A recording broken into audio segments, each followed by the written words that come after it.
நம்மக்கிட்ட ஒரு குழந்தை இருந்தால் நமக்கு என்னென்ன கமெண்ட்ஸ் வருது நேரடியாக சொல்ல மாட்டாங்க, அதுக்கு தைரியம் இருக்காது. கமெண்ட்ஸில் நம்மளை திட்டுறாங்களே, என்னென்ன வேர்ட்லாம் சொல்லி திட்டுறாங்க. இப்போ நம்ம குழந்தைன்னு ஒரு ஆள் ஒஃபிஷியலி ஓப்பனாக இருந்தாங்கன்னா அவங்க என்னென்ன கமெண்ட்ஸை ஃபேஸ் பண்ணுவாங்க, என்னென்ன மெசேஜை ஃபேஸ் பண்ணுவாங்க, என்னென்ன ஹேட்டை ஃபேஸ் பண்ணுவாங்க, நம்ம யோசிச்சு பார்க்கணும்.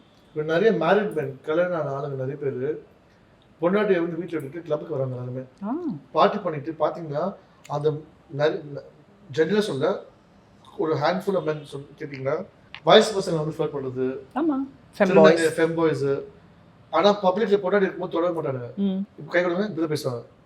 ஆனால் பொண்டாட்டி டைம்ல எல்லாரும் கையெல்லாம் கொடுக்குறாங்களா, சில நேரம் அப்படியே பார்க்காத மாதிரி நிற்பாங்க. தெரியாது அது வந்து அந்த பொண்டாட்டி கால் விழுந்துச்சுன்னா நம்ம தான் தப்பு பண்ணிடுவாங்க, நீ தான் புருஷன் வந்து வந்தேன்னு. ஆனால் எந்த பொண்டாட்டி அக்செப்ட் பண்ண மாட்டாங்க புருஷன் வந்து சீட் பண்ணுறாங்க. ஸோ அவன் மனசில் வந்து ஒரு பொண்ணோட சீட் பண்ணாதான் அது சீட்டு, பையனோட சீட் பண்ண சீட்லன்னு வச்சுருக்காங்க. அது வந்து முட்டாள்தனம் கிடையாது, முட்டாள்தனம். ப்ளஸ் நம்ம மக்களுக்கு அந்த LGBTQIA+ பற்றின அவேர்னஸே கிடையாது. Naga double roasted rava and Naga கடலை மாவு.